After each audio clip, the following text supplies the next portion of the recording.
할렐루야. 4월 24일 수요일입니다. 오늘도 정시 매일 예배를 통해서 경건의 일과를 세우고 성령 충만하며 성도의 영화 가운데 승리하며 나아가기를 원하는 여러분 모두에게 주님의 은혜가 함께 하시기를 원합니다. 함께 사도신경으로 우리의 신앙을 고백하면서 오늘의 예배 시작합니다. 전능하사 천지를 만드신 하나님 아버지를 내가 믿사오며 그 외아들 우리 주 예수 그리스도를 믿사오니 이는 성령으로 잉태하사 동정녀 마리아에게 나시고 본디오 빌라도에게 고난을 받으사 십자가에 못 박혀 죽으시고 장사한 지 사흘 만에 죽은 자 가운데서 다시 살아나시며 하늘에 오르사 전능하신 하나님 우편에 앉아 계시다가 저리로서 산자와 죽은 자를 심판하러 오시리라. 성령을 믿사오며 거룩한 공회와 성도가 서로 교통하는 것과 죄를 사하여 주시는 것과 몸이 다시 사는 것과 영원히 사는 것을 믿사옵나이다. 아멘. 찬송가 397장 주 사랑 안에 살면 함께 찬송하겠습니다.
오늘 주시는 하나님의 말씀입니다. 열왕기상 9장 1절에서 9절까지의 말씀입니다.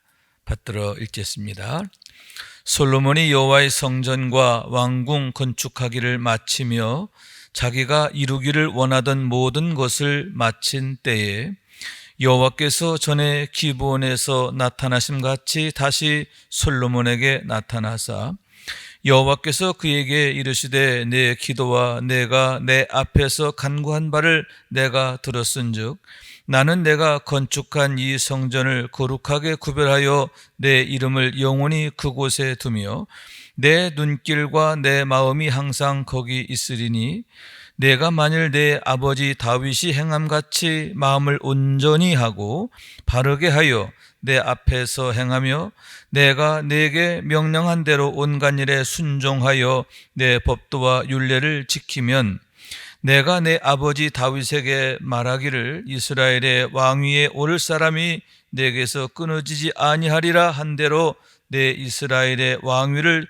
영원히 견고하게 하려니와 만일 너희나 너희 자손이 아주 돌아서서 나를 따르지 아니하며 내가 너희 앞에 둔 나의 계명과 법도를 지키지 아니하고 가서 다른 신을 섬겨 그것을 경배하면 내가 이스라엘을 내가 그들에게 준 땅에서 끊어버릴 것이요 내 이름을 위하여 내가 거룩하게 구별한 이 성전이라도 내 앞에서 던져버리리니 이스라엘은 모든 민족 가운데서 속담거리와 이야기거리가 될 것이며 이 성전이 높을지라도 지나가는 자마다 놀라며 비웃어 이르되 여호와께서 무슨 까닭으로 이 땅과 이 성전에 이같이 행하셨는고 하면 대답하기를 그들이 그들의 조상들을 애굽 땅에서 인도하여 내신 그들의 하나님 여호와를 버리고 다른 신을 따라가서 그를 경배하여 섬김으로 여호와께서 이 모든 재앙을 그들에게 내리심이라 하리라 하셨더라. 이는 하나님의 말씀입니다. 아멘. 할렐루야. 주님의 은혜와 사랑과 축복이 오늘도 함께 예배하며 이 시간 주의 말씀에 아멘 아멘 하길 원하는 여러분 가운데 가득하시기를 주님의 이름으로 축원합니다. 오늘 본문의 말씀은 하나님께서 재차 솔로몬에게 나타나사 주신 말씀에 대한 이야기인데 1절에 보니까 솔로몬이 여호와의 성전과 왕궁 건축하기를 마치며 자기가 이루기를 원하던 모든 것을 마친 때에 이렇게 말씀하고 있습니다. 오늘의 말씀이 어떤 상황에서 주어지게 되었는가 하는 것을 이야기하고 있는데 그가 왕이 되고 나서 24년여가 지난 후의 일이다 이렇게 말할 수가 있는 겁니다. 솔로몬은 왕이 되어 4년 후 성전 건축을 시작하게 되고 7년 만에 완공하게 됩니다. 그리고 이어서 왕궁 건축을 하게 되는데 무려 13년 동안 그 일을 하게 되는 겁니다.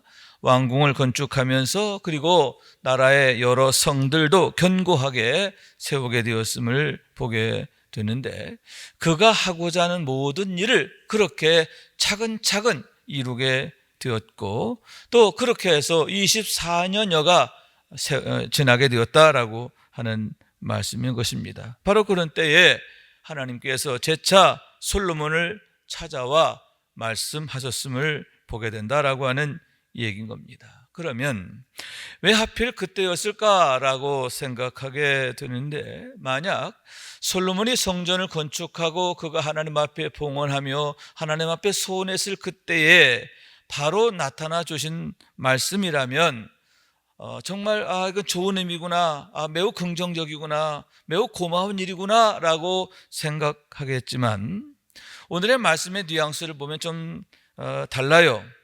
그가 하고자 하던 모든 일을 다 마친 후에 다시 말해서 그의 인생에 있어서 그의 왕위에 있어서 정점에 이르렀을 때 여러분 정점에 이르렀다는 말은 어떤 의미입니까? 가장 정말 큰 영광을 얻었다라는 의미도 있지만 그때부터는 기울어 간다라고 하는 그런 또 의미도 있는 거죠.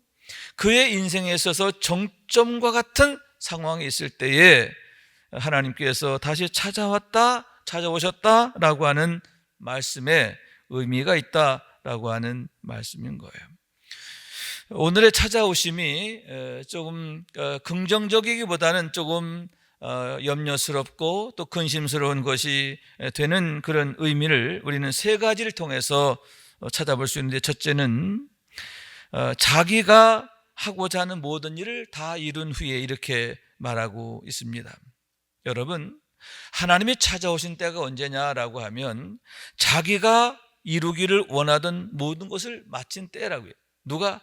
하나님이 원하시는 일이 아닌 거예요. 하나님께서 명하신 일도 아닌 거예요.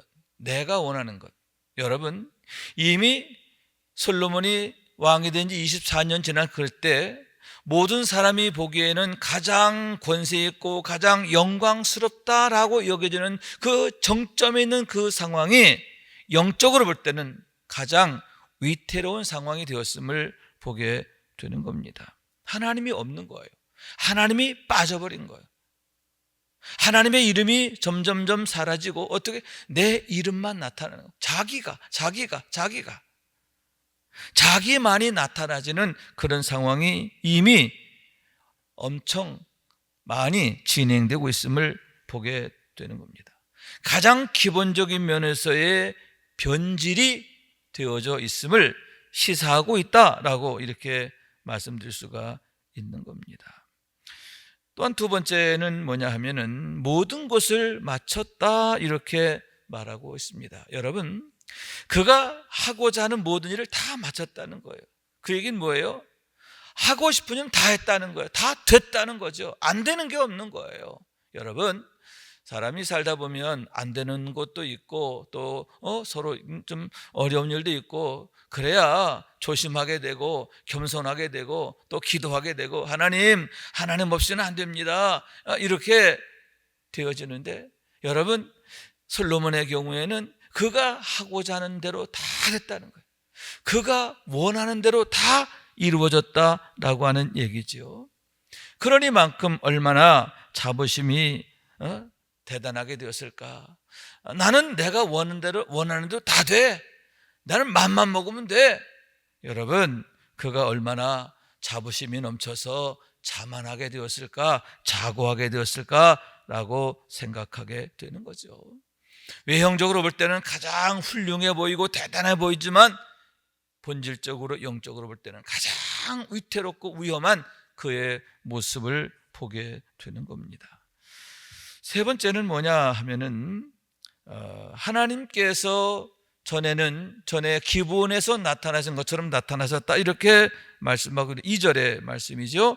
여호와께서 전에 기브온에서 나타나심 같이 다시 솔로몬에게 나타나사 이렇게 말씀하고 있는데, 기브온에서처럼이라고 하는 것은 꿈에 나타났었다 그런 얘기인 거죠. 선지자를 통해서 주신 말씀이 아니라 직접 하나님께서 솔로몬의 꿈에 찾아오셨다라고 하는 말씀인 거예요.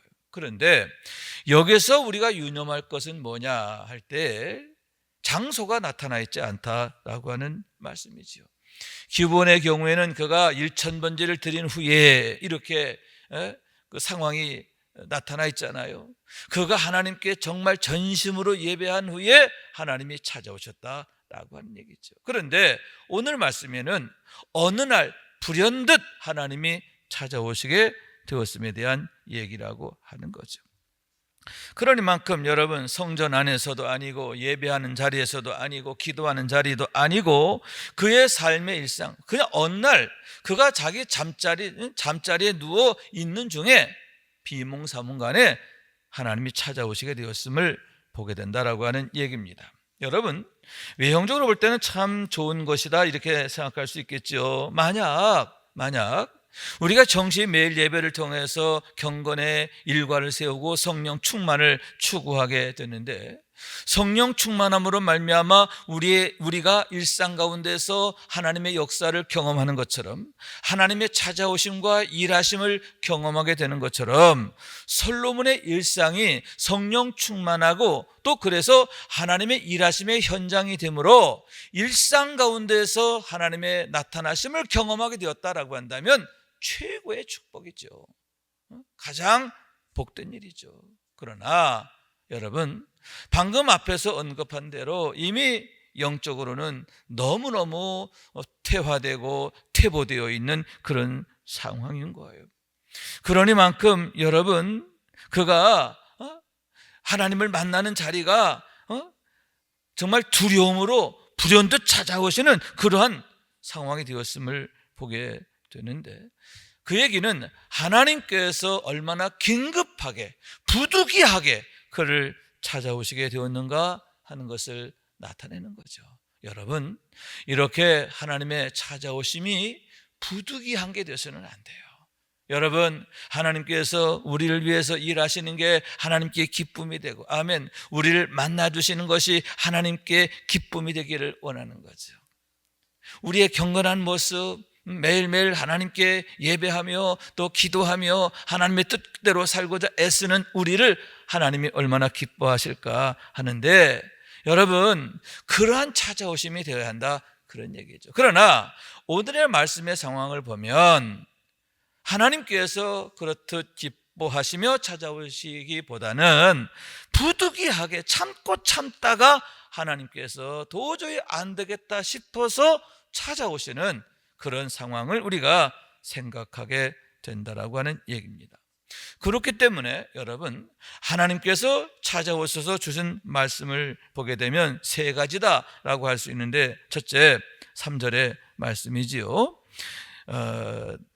여호와께서 그에게 이르시되 내 기도와 내가 내 앞에서 간구한 바를 내가 들었은즉 나는 내가 건축한 이 성전을 거룩하게 구별하여 내 이름을 영원히 그곳에 두며 내 눈길과 내 마음이 항상 거기 있으리니, 이렇게 말씀을 하고 있습니다. 자, 이것은 무슨 얘기입니까? 그가 성전을 건축하고 하나님 앞에 봉헌하며 드렸던 기도 있잖아요.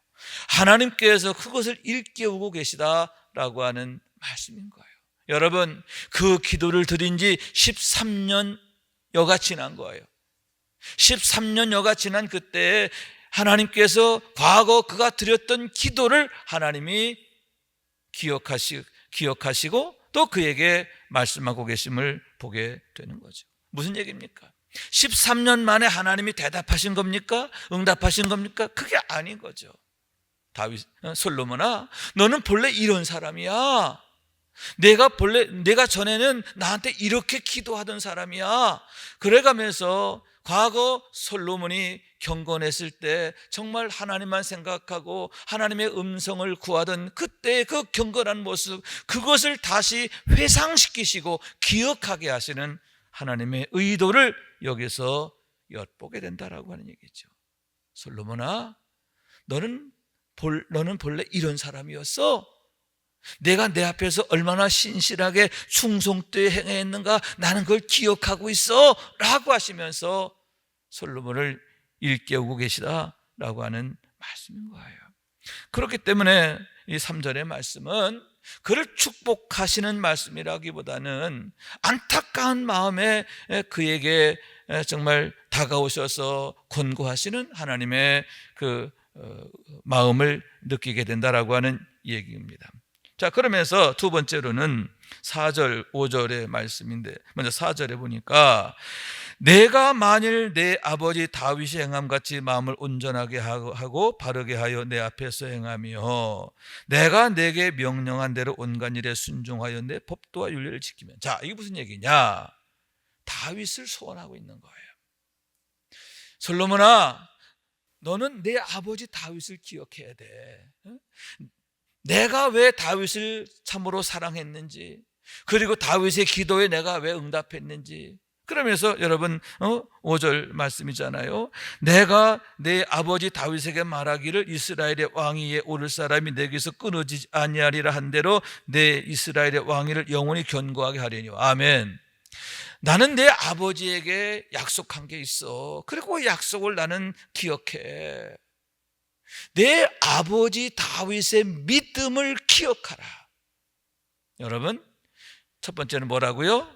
내가 본래 어떤 믿음으로 내 앞에 있었는지 그걸 기억하라는 거예요. 그의 처음 믿음을 기억하라는 거죠. 두 번째는 뭐냐? 내 아버지 다윗의 믿음을 기억하라라고 하는 얘기입니다. 그의 아버지 다윗은 어떠했습니까? 마음을 온전하게 하고 바르게 하여 내 앞에서 행하였다라고 하는 거죠. 내 아버지 다윗은 끝까지 그렇게 했어. 이렇게 말씀하시면서 다윗의 믿음을 기억하라, 이렇게 말씀하고 있는 거예요.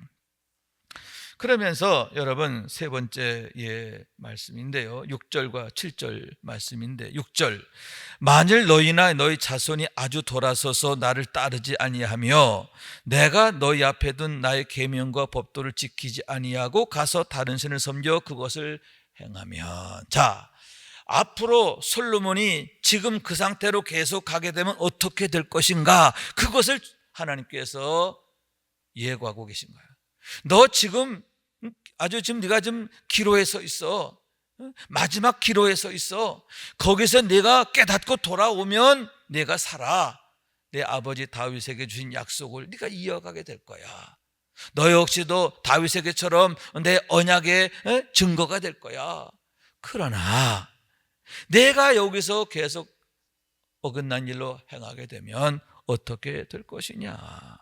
너희나 너희 자손이 나를 돌아서게 될 거야. 나를 따르지 아니하게 될 거야. 그러면서 다른 신을 섬기고 그걸 경배하게 될 것인데, 그러면 어떻게 될 것이냐. 7절, 내가 이스라엘을 내가 그들이 준 땅에서 끊어버릴 것이요. 그래서 끊어버린다는 말은 뭐냐면 쫓아낸다는 거예요. 내가 너희들에게 준 이 땅, 이 가나안 땅, 내가 너에게 준 거야. 내가 준 거기 때문에 언제든 내가 뺏을 수 있어. 내가 여기서 쫓아낼 거야. 여러분, 하나님께서 주신 곳에서 쫓겨난다는 거예요. 끊어질 거라는 거예요. 그러면서 두 번째 뭐라고 그래요?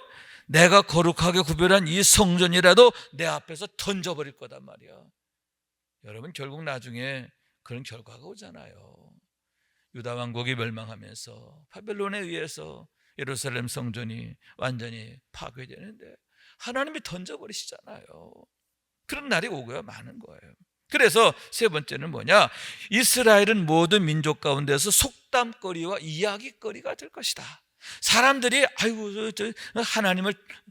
하나님을 버리더니 적골이 됐어, 저신세가 됐어, 아유 정말 아유 하면서 사람들에게 비방거리, 손가락질 당하는 자로 전락하게 된다는 거예요. 여러분, 과거에는 모든 주변 나라와 민족으로부터 우러름을 받던 그들이 아닙니까? 그리고 그들이 두려워 벌벌 떨었어요. 여러분, 그들을 통해서 하나님의 영광이 드러나게 된 줄로 믿습니다. 그런데 어떻게 된다고요? 오히려 하나님의 영광을 거스리면서 손가락질 당하는 그런 신세로 전락하게 된다라고 하는 말씀인 거예요. 그러한 불행한 그런 그들의 문제를 하나님이 경고하고 계신 것을 보게 되는 겁니다. 자, 그러면 이러한 재앙을 경고하신 목적이 무엇일까요? 내가 그렇게 될 거다라고 결정적으로 운명적으로 말씀하신 게 아니라 내가 계속 나를 떠나 어긋난 길로 가게 되면 결국 이런 멸망에 이르게 될 것이다. 이런 재앙과 화가 내게 이를 거다라고 하나님이 경고하시면서 그에겐 뭐예요? 지금이라도 깨우치고 돌이키라는 거죠. 내게로 돌아오라는 거예요. 여러분, 다시 말씀드리지만 솔로몬의 영적 문제는 무엇입니까? 하나님을 잊어버린 거예요. 하나님이 없는 거예요. 하나님은 없고 뭐만 있어요? 자기만 있는 거예요. 여러분, 세상 사람들 볼 때는 그게 대단해 보이지만 영적으로 보면, 본질적으로 보면 가장 위험한 거예요. 하나님을 잃어버리면 다 잃어버리는 거거든요. 하나님 없는 인생은 결국은 멸망으로, 재앙으로 끝나게 되기 때문이라는 거예요. 또 하나, 여러분 무엇입니까? 여러분, 솔로몬에게 예배하는 모습, 기도하는 모습은 이제 점점 사라졌어요. 찾을 수 없어요. 뭐만 있어?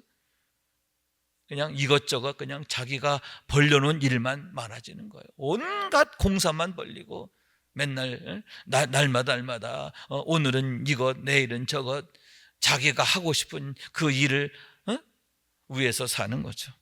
여러분, 하나님의 뜻이 어디 있고 하나님의 목적이 어디 있는가, 하나님이 기뻐하시는 게 무엇인가, 그걸 생각하면서 하나님의 뜻에 복종하며 나가는 게 아니라, 하나님의 영광을 위해 나가는 게 아니라 자기가 원하는 일을 위해서 그렇게 분주한 삶입니다.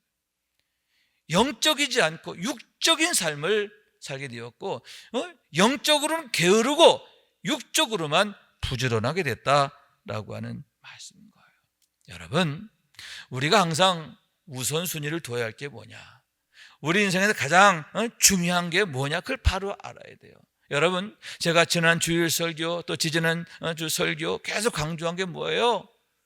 우리가 하나님 앞에서 어떠한 자격이 있고 조건을 갖고 있느냐, 어떤 능력을 갖고 있느냐, 이게 중요한 게 아니에요. 이거 아무것도 아니에요. 하나님과의 관계가 중요한 거죠. 하나님과의 바른 관계. 왜? 능력은 내게 있는 게 아니에요. 능력은 오직 하나님께 있어요. 아멘. 하나님이 함께 하시면 되는 줄로 믿습니다. 오직 하나님만이 구원이시고 능력이시고 축복이 되심을 믿으시기 바랍니다. 그렇기 때문에 여러분, 우리가 힘써야 할 것, 예배와 기도, 영적인 게 먼저예요. 아멘. 주일 성소가 먼저란 말이에요. 우리가 하나님과의 관계를 먼저 바로 세우고 그 관계가 흔들리지 않도록 힘써야 하는 줄로 믿습니다. 그런 의미에서 우리가 다윗에게서 본을 받아야 되는데, 다윗의 경우 온전한 마음과 또 바르게 행함같이 이렇게 말씀하고 있는 거죠. 여러분, 온전한 마음이란 무엇일까요? 항상 하나님만을 중심에 둔 그런 것을 말해요. 시편 23편 1절의 말씀이죠. 여호와는 나의 목자이시다 라고 고백하는 거예요. 하나님만이 나의 목자이심을 고백하는 삶인 거예요. 항상 하나님 앞에 내 온전한 마음을 다하는 거죠. 그리고 여러분, 내가 하나님 앞에서 어린 양임을 고백하면서 뭐예요? 늘 주의 음성에 귀를 기울이는 거죠. 바르게 산다는 게 뭐냐?